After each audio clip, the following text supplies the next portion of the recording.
If you think that Tim Burton might have toned himself down in style or something after the last 30-something years since this came out, no. Is this a figment of your imagination?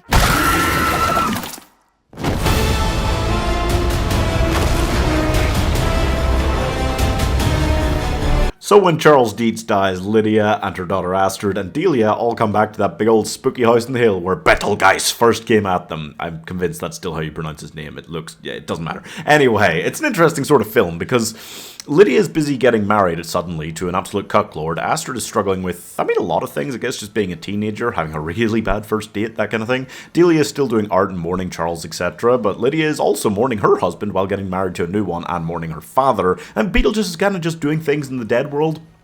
Just running I think it's a sweatshop, it's not important, and also his ex-wife is there, played by Monica Bellucci, and she is literally putting herself back together after their breakup, and really sucking Danny DeVito hard, like we all kind of wish we could from time to time, and I guess Danny DeVito's just there because he has also had just a great career resurgence, mostly because of It's Always Sunny in Philadelphia, and then while they're also all running about doing this and committing crimes, there is actually an undead crime officer / actor played by Willem Dafoe. Why is he there? Also, I think just because he's having a great career.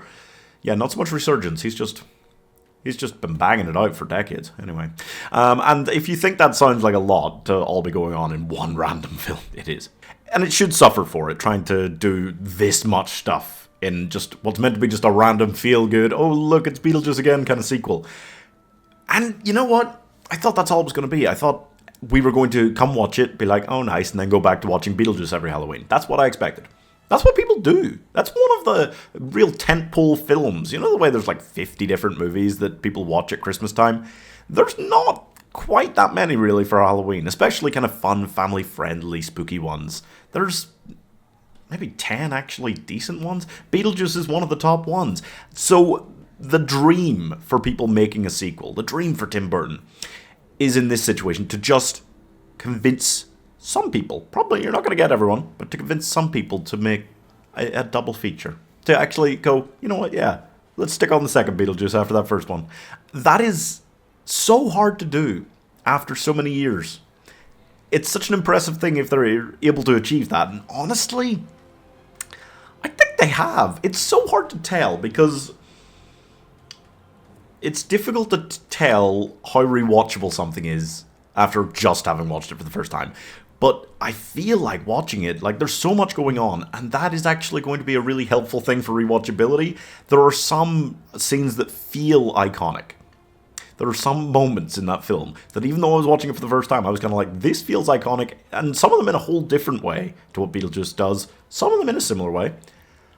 I'm very impressed. I'm amazed, frankly. I was expecting to go into this, come out and be like, yeah, okay. The big danger for this was best personified by something like Hocus Pocus 2, which very much, Hocus Pocus was something, again, that I would watch most, if not every Halloween with my family.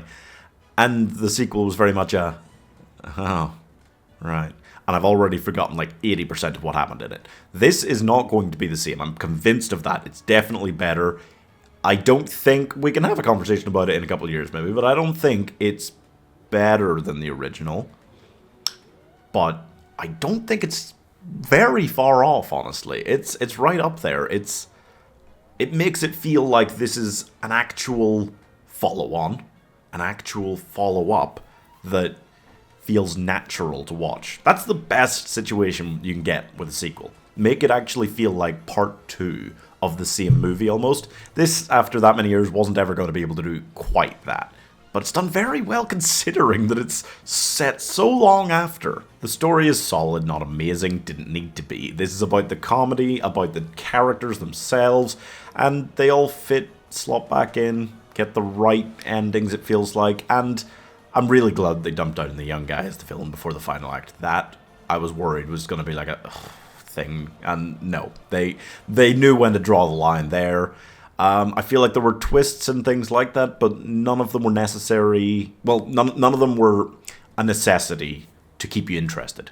There were twists, you could see most of them coming, but that's fine, it didn't matter.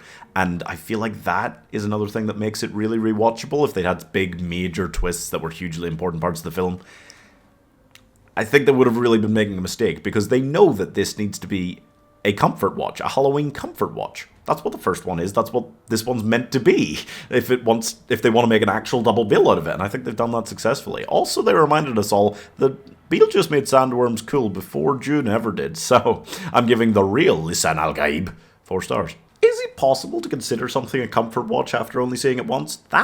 That's tricky, but honestly, I feel like it's gonna be. I feel like I'm very happy with the idea of even this Halloween just putting on Beetlejuice and then Beetlejuice. Gonna get a little confusing, but yeah, it is great, and I'm just happy. I'm really happy. I didn't expect this to work out nearly this well.